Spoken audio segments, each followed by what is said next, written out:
Okay, next question എന്ന് പറയുന്നത് നമ്മളുടെ പ്രീ ഇൻഡിപെൻഡൻസും പോസ്റ്റ് ഇൻഡിപെൻഡൻസും ഉണ്ട് അല്ലേ. പോസ്റ്റ് ഇൻഡിപെൻഡൻസിന് ശേഷമുള്ള കുറേ ലോസ് നമ്മൾ കണ്ടു. അതിനു മുമ്പേ പ്രീ ഇൻഡിപെൻഡൻസിൽ ഉണ്ടായിട്ടുള്ള കീ ആയിട്ടുള്ള എന്തൊക്കെ ലോസ് അല്ലെങ്കിൽ key legal aspects during pre independence judiciary of India ആണ് നമുക്ക് നോക്കാം. നമുക്കറിയാം, ഇന്ത്യയുടെ ജുഡീഷ്യറി ഡെവലപ്പ് ചെയ്യുന്നതിൽ ബ്രിട്ടീഷുകാർക്ക് എന്താണ് നല്ലൊരു റോൾ ഉണ്ടായിരുന്നു. കാരണം നമ്മൾ ഒരു നൂറ്റാണ്ടോളം അല്ലേ, 2 നൂറ്റാണ്ടോളം ഭരിച്ച അവർ നമ്മൾ നമ്മുടെ ജുഡീഷ്യറി സിസ്റ്റത്തിൽ പോലും വളരെ വലിയൊരു ഇൻഫ്ലുവൻസ് നമുക്ക് വരുത്തിയിട്ടുണ്ട്. അപ്പോൾ അവരാണ് ആദ്യമായിട്ട് 1772 ഇന്ത്യയിൽ എന്തുള്ളത് സിവിൽ കോർട്ട് കാര്യങ്ങൾ കൊണ്ടുവന്നിട്ടുള്ളത്. ലോർഡ് കോർണിവാൽസിന്റെ ആണ് ആദ്യമായിട്ട് ഈ റിഫോംസും കാര്യങ്ങളൊക്കെ കൊണ്ടുവന്നിട്ടുള്ളത്. അദ്ദേഹം പ്രൊവിനിക്കൽ സർക്യൂട്ടും അതുപോലെ തന്നെ കോർട്ടും ലോക്കൽ മുനിസിപ്പൽ കോർട്ടും സിവിൽ മാറ്റേഴ്സ് ഒക്കെ 1829 അവിടെ കൊണ്ടുവന്നിട്ടുണ്ടായിരുന്നു. അപ്പോൾ പിന്നീട് എന്ത് ചെയ്യുന്നുണ്ട്, ഈ സർക്യൂട്ട് കോഡ്സും ഒക്കെ വേറെ അബോളിഷ് ചെയ്ത് പോയി, അത് ഇല്ലാതാവുകയും പിന്നീട് ഒരുപാട് കോഡിഫിക്കേഷൻ പുതുതായിട്ടുള്ള ലോസ് കാര്യങ്ങളൊക്കെ വന്നു. പിന്നീട് 1861 ഇന്ത്യൻ പീനൽ കോഡ് എന്തായിരുന്നു ഇനാക്ട് ചെയ്യപ്പെടുകയും പിന്നീട് ഒരുപാട് കമ്മീഷന്റെ ഡ്രാഫ്റ്റും കാര്യങ്ങളൊക്കെ വന്നു. 1834 ഒരു കമ്മീഷൻ ഡ്രാഫ്റ്റ് വന്നു. പിന്നീട് ഗവൺമെന്റ് ഓഫ് ഇന്ത്യ ആക്ട് വന്നു. 1935 എന്ത് ചെയ്തു, ഫെഡറൽ കോർട്ട് വന്നു. അങ്ങനെ ഒരുപാട് കാര്യങ്ങൾ വന്നു. പിന്നെ 1937 അങ്ങനെ ബ്രിട്ടീഷ് റൂൾ എൻഡ് ചെയ്യുന്നവരെ വന്നിട്ടുണ്ട്. 1947 ഇൻഡിപെൻഡൻസ് ആക്ട് ആണ് ഏറ്റവും അവസാനമായിട്ട് ജുഡീഷ്യറി ലെവലിൽ നമ്മൾ നോക്കിവെച്ചാൽ നിലവിൽ വന്നിട്ടുള്ള നിയമങ്ങൾ എന്ന് പറഞ്ഞാൽ. അപ്പോൾ അതായത് നമുക്ക് സ്വാതന്ത്ര്യം കിട്ടുന്നതിന് മുന്നായിട്ട് എന്ത് ചെയ്തിട്ടുണ്ട്, ഒരുപാട് ലോസ് കാര്യങ്ങൾ വന്നിട്ടുണ്ട്. അപ്പോൾ അത് ഏതൊക്കെയാണെന്നുള്ളത് നമ്മൾ കൃത്യമായിട്ട് നമ്മൾ എന്ത് ചെയ്യാം, ഒന്ന് നോക്കി വെക്കാം. ചിലപ്പോൾ 5 മാർക്സിനോ എസ്സേക്കോ ചോദിക്കാൻ ചാൻസ് ഉണ്ട്. ഒരു ഇമ്പോർട്ടൻ്റ് ആയിട്ടുള്ളൊരു ഭാഗമാണ്. നമ്മൾ ജസ്റ്റ് എന്ത് ചെയ്യുക, എന്തൊക്കെയാണ് അവിടെ ഫ്രീ ആയിട്ട് നടന്നത് മനസ്സിലാക്കിയത് നമ്മൾ നമ്മളുടെ ലാംഗ്വേജിലോട്ട് അത് എഴുതിയാൽ മതി. ഹെഡിങ് കറക്റ്റ് ആയിട്ട് പഠിച്ചു വെക്കുക എന്നുള്ളതാണ് ഇവിടെ ശ്രദ്ധിക്കേണ്ടത് കേട്ടോ. ഒന്ന് ബ്രിട്ടീഷ് ലീഗൽ സിസ്റ്റം ആയിരുന്നു, അതായത് ഇംഗ്ലീഷ് കോമൺ ലോ എന്ന് പറയും. അതാണ് ഫസ്റ്റ് ഇവിടെ ഉണ്ടായിരുന്ന ഒരു ലോ എന്ന് പറഞ്ഞത്. പിന്നെ ട്രേഡ് ആൻഡ് കൊമേഴ്സ്, അതായത് Indian mercantile marks act 1889 and regulate the trade practice but did not promote Indian business. Trade പ്രാക്ടീസിനെയാണ് അത് റെഗുലേറ്റ്, പക്ഷേ ഇന്ത്യൻ ബിസിനസ്സിന് അത് പ്രൊമോട്ട് ചെയ്യുന്ന ആ ഒരു act. Next companies act 1850, 1850 companies act and the first legislative for the company regulation in India. 1850 companies act ആണ് Indian കമ്പനീസിന്റെ ഫസ്റ്റ് റെഗുലേഷൻ ആക്ട് എന്ന് പറയുന്നത് കേട്ടോ. പിന്നെ 1913 കമ്പനീസ് ആക്ട് ഉണ്ട്. അത് it's regulated company formation and management primarily benefiting to British interest. British interest എന്ത് ചെയ്യുക, അത് ഡെവലപ്പ് ചെയ്യുന്നതിന് വേണ്ടിയിട്ട് അല്ലെങ്കിൽ അതിന്റെ ബെനിഫിറ്റിന് വേണ്ടിയിട്ടാണെങ്കിൽ പോലും കമ്പനിയുടെ ഫോർമേഷൻ, അതിന്റെ മാനേജ്മെന്റ്, അതിന്റെ റെഗുലാരിറ്റിയും കാര്യങ്ങളൊക്കെ കൊണ്ടുവന്നിട്ടുള്ള ഒരു കമ്പനീസ് ആക്ട് ആയിരുന്നു 1913 കമ്പനീസ് ആക്ട്. പിന്നെ 1932 പാർട്ട്ണർഷിപ്പ് ആക്ട്. അവിടെയാണ് നമ്മുടെ റൈറ്റ്സും ലയബിലിറ്റീസും ഒക്കെ, ഓരോ പാർട്ട്ണർ എന്താണ്, പാർട്ട്ണറുടെ റൈറ്റ് എന്താണ്, ലയബിലിറ്റീസ് എന്താണെന്നുള്ളതൊക്കെ ഡിഫൈൻ ചെയ്ത് 1932 പാർട്ട്ണർഷിപ്പ് ആക്ട് ആണ് കേട്ടോ. പിന്നെ ഇന്ത്യൻ കോൺട്രാക്ട് ആക്ട് 1872 വന്നു. അതായത് principal contract of law contract of law എന്താണ്, എഗ്രിമെന്റ് എന്താണ്, കോൺട്രാക്ട് എന്താണൊക്കെ ആദ്യമായി ഡിഫൈൻ ചെയ്തത് ഈ ഒരു 1872 കോൺട്രാക്ട് ആക്ടിലാണ്. ഇതൊക്കെ എന്താണ് നമ്മളുടെ പ്രീ ഇൻഡിപെൻഡൻസിന് ഇൻഡിപെൻഡൻസിന് മുമ്പായിട്ടുണ്ടായിരുന്ന കുറെ ലോസ് ആണ് കേട്ടോ. പിന്നെ India sale of goods act, Indian sale of goods act 1913 ഇവിടെ എന്താ commercial transportation involving goods transferring ആയിരുന്നു പ്രധാനമായിട്ട് അതിലുണ്ടായിരുന്നത്. പിന്നെ 1881 ഫാക്ടറി ആക്ട്, നമ്മളെ വർക്കിംഗ് കണ്ടീഷനും ഫാക്ടറിയിലെ വർക്കിംഗ് കണ്ടീഷനും കാര്യങ്ങളൊക്കെ എങ്ങനെയാവണമെന്ന് പറയുന്നതായിരുന്നു 1881 ആക്ട്. ഇത് തികച്ചും ഇംഗ്ലീഷ് അല്ലെങ്കിൽ ഇംഗ്ലണ്ടിലെ ഫാക്ടറി ആക്ടിന്റെ അതേ മോഡൽ തന്നെ ആയിരുന്നു ഉണ്ടായിട്ടുണ്ടായിരുന്നത് കേട്ടോ. പിന്നീട് ഇന്ത്യൻ ഇൻകം ടാക്സ് ആക്ട് 1922 വന്നു. ഇത് എസ്റ്റാബ്ലിഷ് എന്താ, ഇൻകം ടാക്സിന്റെ ഒരു ഫ്രെയിം വർക്കും കാര്യങ്ങൾ എസ്റ്റാബ്ലിഷ് ചെയ്യുന്നതിന് വേണ്ടിയിട്ടും അത് എസ്റ്റാബ്ലിഷ് ചെയ്തുകൊണ്ട് വന്നിട്ടുള്ള ആദ്യത്തെ ഇൻകം ടാക്സ് ആക്ട് ആണ് 1922 ഇൻകം ടാക്സ് ആക്ട്. പിന്നീട് ലാൻഡ് റവന്യൂ ലോസ് ഉണ്ടായിരുന്നു. വേറെ ഓരോ റീജിയൻ, അതുപോലെ തന്നെ ലാൻഡ് ഓണേഴ്സ്, ഓണർഷിപ്പ്, അതുപോലെ തന്നെ ടെനൻസി, ഇതിനെ കുറിച്ചൊക്കെ പറയുന്ന ആ ഒരു റീജിയൻ ബേസ്ഡ് ആയിട്ടുള്ളതായിരുന്നു ലാൻഡ് റവന്യൂ ലോസ് എന്ന് പറഞ്ഞത്. പിന്നെ ഇമ്പോർട്ട് ആൻഡ് എക്സ്പോർട്ട് റെഗുലേഷൻസ് ഉണ്ടായിരുന്നു. അതായത് ബ്രിട്ടീഷ് അവരുടെ ഇൻഡസ്ട്രീസിനെയും കാര്യങ്ങളൊക്കെ എന്ത് ചെയ്യുക, പ്രൊമോട്ട് ചെയ്യുന്നതിന് വേണ്ടിയിട്ട് ഇന്ത്യൻ ട്രേഡിനൊക്കെ എന്ത് ചെയ്യുക, അടിച്ചമർത്തിക്കൊണ്ട് അവരെന്ത് ചെയ്യുക, ഇമ്പോർട്ട് എക്സ്പോർട്ട് ആയിട്ടുള്ള കാര്യങ്ങൾ റെഗുലേഷൻസ് പോകണം. ഇതൊക്കെ എന്താണ് പ്രീ ഇൻഡിപെൻഡൻസ് ആയിട്ട് നമ്മളുടെ ഇന്ത്യയിൽ നിലനിന്നിരുന്ന റെഗുലേഷൻസ് ആണ്. അപ്പൊ ഇങ്ങനെ ഒരു ക്വസ്റ്റ്യൻ ചോദിക്കാം നമ്മൾ കേട്ടോ. Explain the key legal aspects during pre independence judiciary of India. ഇന്ത്യക്ക് സ്വാതന്ത്ര്യം കിട്ടുന്നതിന് മുമ്പായിട്ട് നമ്മളുടെ ഇന്ത്യയിൽ നിലനിന്ന കീ ലീഗൽ ആസ്പെക്ട്സുകൾ എന്തൊക്കെയാണെന്നുള്ളത് ചോദിച്ചാൽ നമ്മൾ നോക്കുക. ഇതിനുശേഷം നമ്മുടെ പോസ്റ്റ് ഇൻഡിപെൻഡൻസ് പറയുന്നുണ്ട്. ആ പോസ്റ്റ് ഇൻഡിപെൻഡൻസ് ഏതൊക്കെയാണെന്നുള്ളത് നമുക്ക് കുറേയൊക്കെ അറിയാവുന്നതാണ്. അതൊക്കെ നമുക്ക് അറിയാവുന്ന 2013 കമ്പനീസ് ആക്ട് വരെയുള്ള കാര്യങ്ങളൊക്കെ നിങ്ങൾ എഴുതി വെക്കുക. അപ്പൊ ഈ ഒരു കാര്യം ശ്രദ്ധിക്കുക. ഓക്കെ, ഇതാണ് നമ്മൾ ശരിക്കും ഫസ്റ്റ് യൂണിറ്റ് കുറച്ച് അധികം ഉണ്ട്, അതുകൊണ്ടാണ് ഈ ഒരു 1 hourന്റെ അടുത്ത് നമുക്ക് ഫസ്റ്റ് യൂണിറ്റിലോട്ട് പോയിട്ടുണ്ട്. ഇതാണ് നമ്മൾ നോക്കിയേക്കുന്നത്. ഇത് നമ്മൾ ITR എന്താണ് ITR ആണ്, ഇന്റലക്ച്വൽ ലായുള്ള കാര്യങ്ങളാണ് ഇവിടെ നമുക്ക് നോക്കണം. ഈ ITRലോട്ട് വന്നു കഴിഞ്ഞാൽ ഇന്റലക്ച്വൽ പ്രോപ്പർട്ടി റൈറ്റ് നമുക്ക് നോക്കാനുണ്ട്. അതായത് ഇവിടെ ഇന്റലക്ച്വൽ പ്രോപ്പർട്ടി റൈറ്റിനെ കുറിച്ച് നമുക്ക് നോക്കാം. നമ്മൾ പെട്ടെന്ന് ഇവിടെ കാര്യങ്ങൾ പറഞ്ഞു പോവാണ്ടോ, നിങ്ങൾക്ക് ടോപ്പിക്സ് മൊത്തം കിട്ടുന്നതിന് വേണ്ടിയിട്ടാണ്. അപ്പോൾ ഇന്റലക്ച്വൽ പ്രോപ്പർട്ടി റൈറ്റ് ഇവിടെ എന്തൊക്കെയാണെന്ന് വെച്ച് കഴിഞ്ഞാൽ നമ്മുടെ trade mark, copyright, patent, അങ്ങനെയുള്ള കുറച്ച് കാര്യങ്ങളെയാണ് ഇവിടെ പ്രധാനമായിട്ടും ഈ ഒരു യൂണിറ്റ് നമുക്ക് പറയാനല്ലേ. പേറ്റന്റ് എന്താണ്, ട്രേഡ് മാർക്ക് എന്താണ്, ഇൻഡസ്ട്രിയൽ ഡിസൈൻ എന്താണ്, ജിയോഗ്രഫിക്കൽ ഇൻഡിക്കേഷൻസ് എന്തൊക്കെയാണ്, ഇതൊക്കെ നമുക്ക് നോക്കാം. ഇതിൽ നിന്ന് essay ക്വസ്റ്റ്യൻ നമുക്ക് വരാൻ കൂടുതൽ ചാൻസ് ഉള്ളത് കേട്ടോ. ഫസ്റ്റ് ബ്ലോക്കിൽ നോക്കി വെച്ചാൽ ഈ ഒരു യൂണിറ്റിൽ നിന്നാണ് കൂടുതലായിട്ട് essay ക്വസ്റ്റ്യൻ വരാൻ ചാൻസ് ഉള്ളത്. അപ്പൊ അതിൽ ആദ്യം നമ്മൾ നോക്കാം പേറ്റന്റ് എന്താണെന്നുള്ള. പേറ്റന്റ് എന്ന് പറഞ്ഞു കഴിഞ്ഞാൽ ഇതൊരു എന്താണ് എക്സ്ക്ലൂസീവ് റൈറ്റ് ആണ്. എന്തിനു വേണ്ടിയിട്ട്? ഇത് ഒരു ഇൻവെൻഷൻ കൊണ്ടുവന്നതിനുള്ള ഒരു എക്സ്ക്ലൂസീവ് റൈറ്റ് ആണ് പേറ്റന്റ് എന്ന് പറയുന്നത്. ഒരു പ്രൊഡക്റ്റ് അല്ലെങ്കിൽ ഒരു പ്രോസസ്, അതൊക്കെ എന്താണ് ഒരു new way of doing something അല്ലെങ്കിൽ of new technical solutions to a problem നമുക്ക് കൊണ്ടുവരികയാണെന്നുണ്ടെങ്കിൽ അതിന് നമുക്ക് പേറ്റന്റ് എടുക്കാൻ സാധിക്കും. അതായത് പുതുതായിട്ടുള്ള ഇന്നോവേഷൻസും കാര്യങ്ങളൊക്കെ എന്ത് ചെയ്യാണ് എൻകറേജ് ചെയ്യുന്നതിന് വേണ്ടിയിട്ടും ഇൻവെസ്റ്റേഴ്സിന് ഒരു ടൈം ലിമിറ്റ് കൺട്രോൾ കാര്യങ്ങൾ അവർ കൊണ്ടുവന്ന കാര്യത്തിൽ കൊടുക്കുക. യൂഷ്വലി 20 hours ആണ് പേറ്റന്റ് ഉണ്ടാവുക. പിന്നീട് എന്ത് ചെയ്യാം, നമുക്ക് അതിനുശേഷം ആ പേറ്റന്റ് ഉള്ളവർക്ക് എന്ത് ചെയ്യാം, അത് കൊമേഴ്ഷ്യൽ യൂസിന് വേണ്ടിയിട്ട് അത് പ്രൊഡ്യൂസ് ചെയ്യാനും ഇൻവെന്റ് ചെയ്യാനൊക്കെ സാധിക്കും. അതാണ് പേറ്റന്റ് എന്ന് പറഞ്ഞത്. ഒരു എക്സാമ്പിൾ പറയുക വെച്ചാൽ സോളാർ പാനൽ ടെക്നോളജി ഒരു ടീം എന്ത് ചെയ്യുന്നുണ്ട്, അത് അവർ കണ്ടുപിടിച്ചു, അതിന്റെ അവർ പേറ്റന്റ് എടുത്തു. ഇനി ഒരു 20 വർഷത്തേക്ക് അവരായിരിക്കും ആ ടെക്നോളജി അവർക്കായിരിക്കും സ്വന്തമായിരിക്കുക.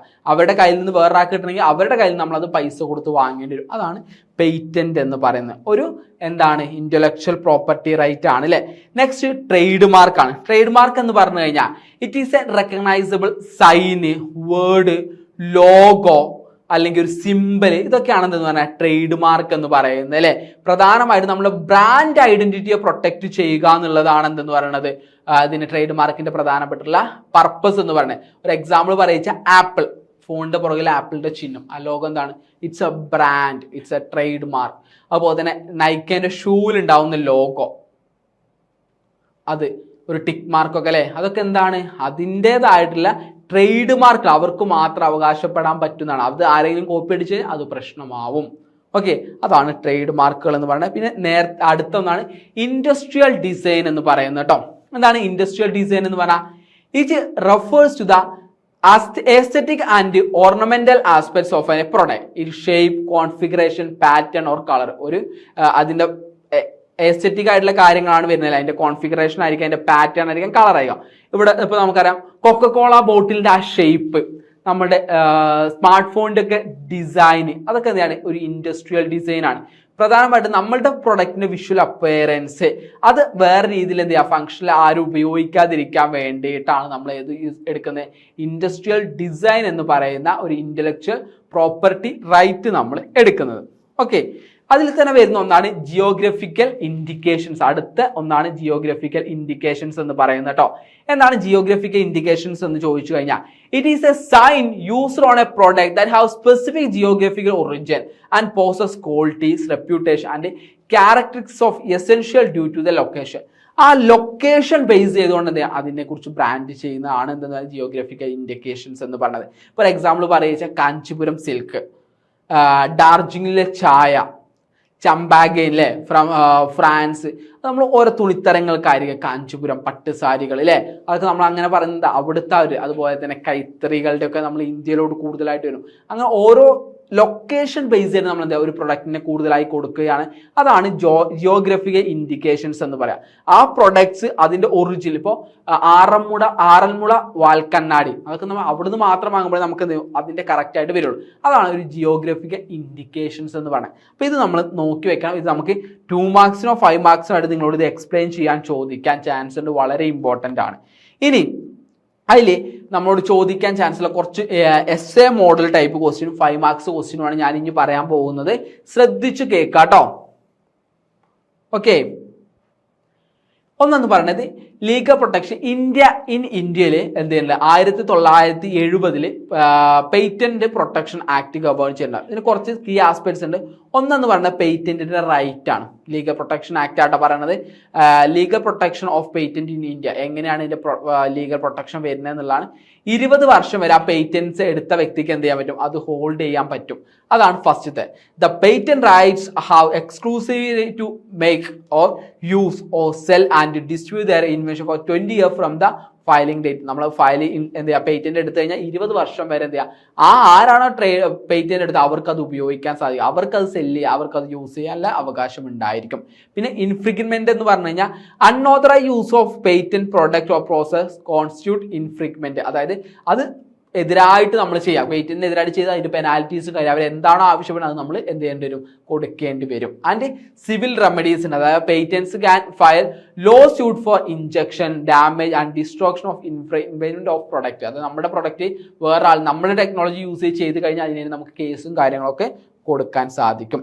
പിന്നെ സീസ് ആൻഡ് ഡിസ്റ്റ് നോട്ട്, അതായത് before legal action patent may send a notice to demand the infringer to stop their activity. നമ്മൾ എന്ത് ചെയ്യുക, ഒരു നോട്ടീസും കാര്യങ്ങളൊക്കെ എന്ത് ചെയ്യണം, നമ്മളുടെ കോപ്പി ചെയ്യുന്ന അല്ലെങ്കിൽ നമ്മുടെ പേറ്റന്റ് യൂസ് വേറൊരാൾ ചെയ്യുകയാണെന്നുണ്ടെങ്കിൽ അതിന് നമ്മൾ ഒരു നോട്ടീസും കാര്യങ്ങളും അയക്കണം. പിന്നെ കസ്റ്റംസ് ഓഫ് ഇന്റർവെൻഷൻസ് എന്ന് പറഞ്ഞാൽ the patentees can request to customs to block the import or export of infringement of goods. അവരുടെ ആ ഗുഡ്സിനെതിരായുള്ള അവരുടെ ടെക്നോളജിന്റെ ഇമ്പോർട്ട് എക്സ്പോർട്ട് ഒക്കെ എന്താ അത് നിർത്താനുള്ള അവകാശം ആർക്കുണ്ട്, ഈ ഒരു പേറ്റന്റിക്ക് ഉണ്ടായിരിക്കും. പിന്നെ ക്രിമിനൽ ആക്ഷൻസ് ആണ്. അതായത് wilful infringement of commercial gain can lead to criminal complaints.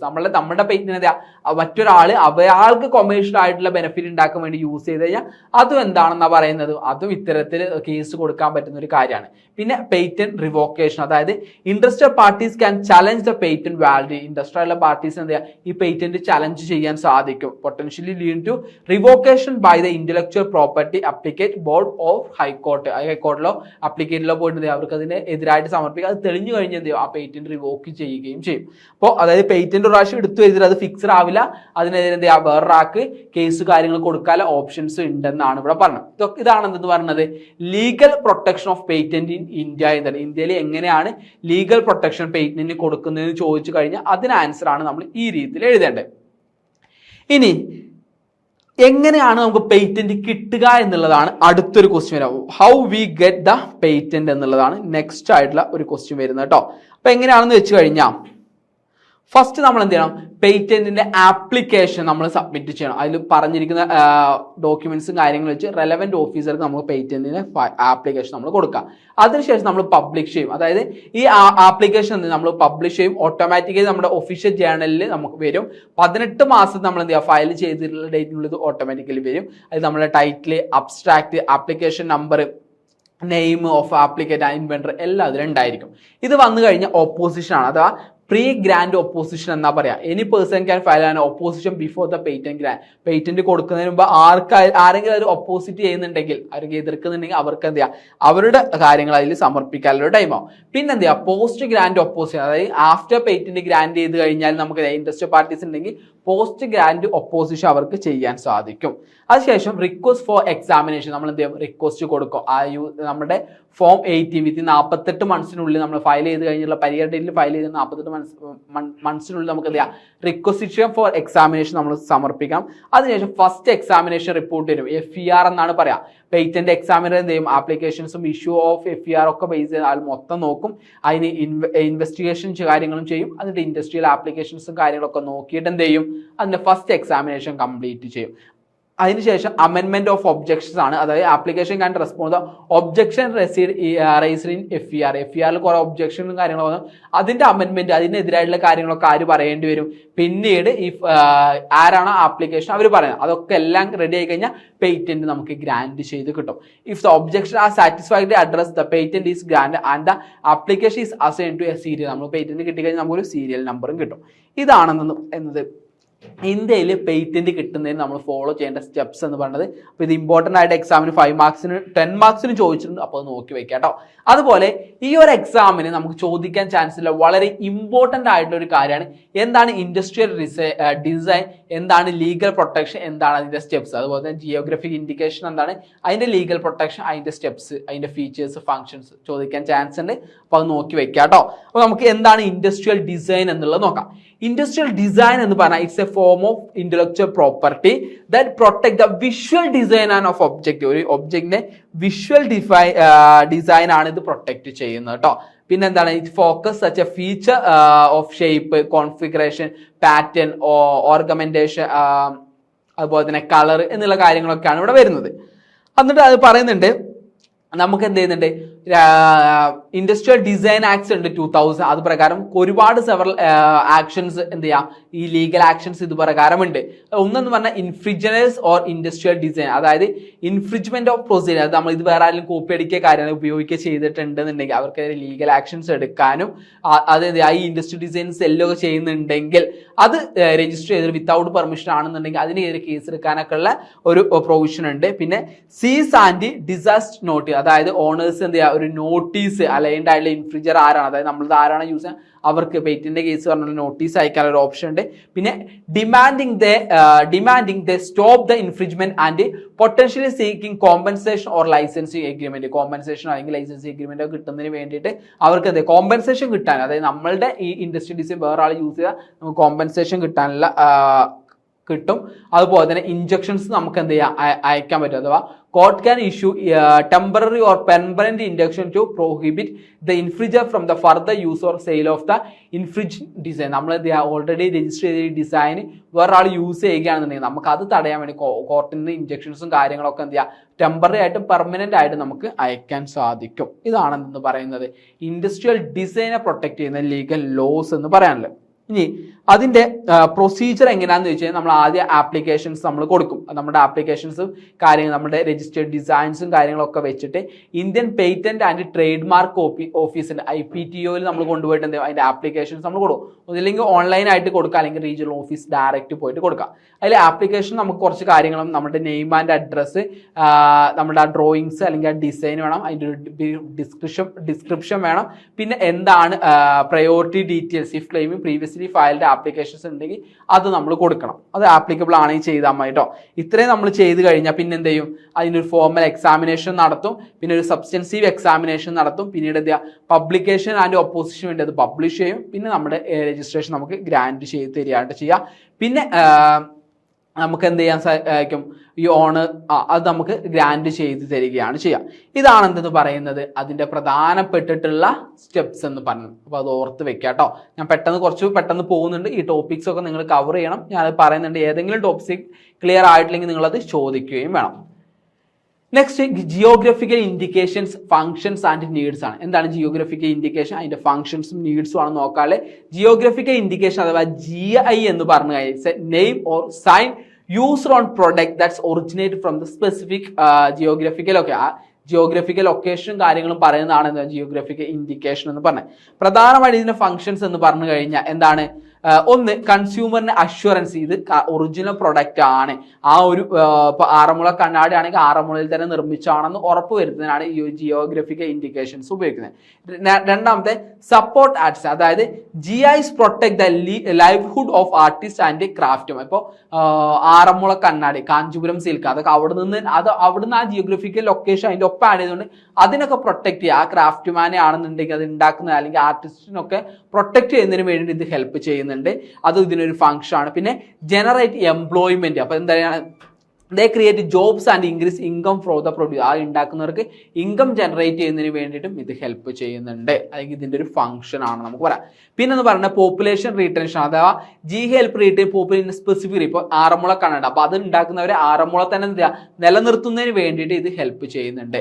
പിന്നെ ഒന്ന് പറയുന്നത് കൺസ്യൂമർ ഇൻഫർമേഷൻ ആണ്, അതായത് കൺസ്യൂമർക്ക് എന്ത് ചെയ്യുക കറക്റ്റ് ആയിട്ടുള്ള പ്രൊഡക്റ്റിന്റെ ക്വാളിറ്റി. അപ്പോൾ നമുക്കൊരു പ്രശ്നം ഉണ്ടാവില്ല. ഇപ്പൊ നമ്മൾ കാഞ്ചീപുരത്ത് പോയിട്ട് സിൽക്ക് വാങ്ങിയതിന്റെ റെപ്യൂട്ടേഷനോ കാര്യങ്ങളിലോ നമുക്ക് ഒരു ഡൗട്ടുകളും ഉണ്ടാവില്ല. കാരണം ആ ഒരു ജിയോഗ്രഫിക്കൽ ഏരിയ ദാറ്റ്സ് ബിലീവേഴ്സ്, അത് product is original or not എന്നുള്ളത്. അപ്പോൾ ആ ഒരു കാര്യം അത് ഇതിൻ്റെ ഒരു ഫംഗ്ഷൻ ആണ്. പിന്നെ ട്രേഡ് പ്രൊട്ടക്ഷൻ, നമ്മുടെ GI സേഫ് ഗാർഡ് ചെയ്യുന്നതാണ്. Interest of indicate product specific area, ആ ഏരിയയിൽ തന്നെയാണ്. ഇപ്പോൾ നമ്മുടെ ചോക്ലേറ്റ് ഒക്കെ നമ്മൾ പറയും വിദേശത്ത് നിന്ന് കൊണ്ട് നല്ല ടേസ്റ്റ് ആണല്ലേ. അപ്പോൾ ആ ഒരു GI എന്നുള്ളത് ജിയോഗ്രഫിക് ഇൻഡിക്കേഷൻസ് ആണ് നമ്മൾ പ്രൊട്ടക്ട് ചെയ്യുക. അത് അതിൻ്റെ ഒരു ഫംഗ്ഷൻ, ഇതാണ് ഇതിൻ്റെ ഫംഗ്ഷൻസ് എന്ന് പറയുന്നത്. ഇനി എന്തിനു വേണ്ടിയിട്ടാണ് നമ്മൾ ഇത് എന്ത് ചെയ്യുക പ്രൊട്ടക്ട് ചെയ്യേണ്ടതെന്ന് വെച്ച് കഴിഞ്ഞാൽ, ഒന്നെന്ന് പറഞ്ഞാൽ സോഴ്സ് ഓഫ് ഐഡന്റിഫിക്കേഷൻ ആണ്. അതായത് കൃത്യമായിട്ട് നമ്മുടെ പ്രൊഡക്റ്റിന്റെ ഒറിജിനും അതിന്റെ ക്വാളിറ്റി എന്ത് ചെയ്യുക മനസ്സിലാക്കുന്നതിന് വേണ്ടിയിട്ട് നമ്മളെ ഹെൽപ്പ് ചെയ്യും. അതുപോലെ തന്നെ എന്ത് ചെയ്യാണ് കൺസ്യൂമറുടെ അഷ്വറൻസ്, കൺസ്യൂമറിന് കൃത്യമുള്ള അഷ്വറൻസ് കൊടുക്കുകയാണ് ഇത് നല്ല പ്രൊഡക്റ്റാണ്, ഇതിന്റെ ക്വാളിറ്റി റെപ്യൂട്ടേഷൻ കാര്യങ്ങളൊക്കെ ഹൈലൈറ്റ് ചെയ്യുന്നതിന് വേണ്ടി ഇത് ഹെൽപ്പ് ചെയ്യും. പിന്നെ ട്രേഡ് പ്രൊട്ടക്ട് ചെയ്യുന്നതിന് വേണ്ടിയിട്ട്, സപ്പോർട്ട് ചെയ്യുന്നതിന് വേണ്ടിയിട്ട്, ക്വാളിറ്റി അഷ്വറൻസ് ഇതൊക്കെ എന്താണ് ഇതിന്റെ നീഡായിട്ട് നമുക്ക് പറയാം. സെയിം തന്നെയാണ്, അത് നമ്മൾ എഴുതേണ്ട ഒരു രീതിയാണ് പറയുന്നത്. പിന്നെ ലീഗൽ പ്രൊട്ടക്ഷന് വേണ്ടി ഇത് യൂസ് ചെയ്യുക. അതായത് ട്രേഡ് റിലേറ്റഡ് ആസ്പെക്ട്സിലും അതുപോലെ ഇന്റലക്ച്വൽ പ്രോപ്പർട്ടി റൈറ്റിലൊക്കെ നമുക്ക് എന്ത് ചെയ്യാം GI എന്ന് പറയുന്നത് ഒരു ക്വാളിഫൈഡ് പ്രൊട്ടക്ഷൻ ആണ്. ട്രിപ്സിന് അണ്ടറിൽ ഒരു ക്വാളിഫൈഡ് പ്രൊട്ടക്ഷൻ റൈറ്റ് ആയിട്ട് നമുക്ക് യൂസ് ചെയ്യാൻ സാധിക്കും കേട്ടോ. പിന്നെ കസ്റ്റമേഴ്സിന്റെ ലോയൽറ്റി, കൾച്ചറൽ പ്രൊട്ടക്ഷനും ഈ കാര്യങ്ങളൊക്കെ ചെയ്യുന്നതിന് വേണ്ടിയിട്ട് GI നമ്മളെ ഹെൽപ്പ് ചെയ്യും. ഇതാണ് ജിയോഗ്രഫി ഇൻഡിക്കേറ്റേഴ്സിന്റെ പ്രധാനമായിട്ടുള്ള നീഡും ഫങ്ഷൻസ് എന്ന് പറയുന്നത്. ഓക്കെ, ഇത് നിങ്ങൾ കൃത്യമായിട്ട് പഠിച്ചു വെക്കണം, എക്സാമിന് ചോദിക്കാൻ നല്ല ചാൻസ് ഉള്ള ഭാഗങ്ങളാണ്.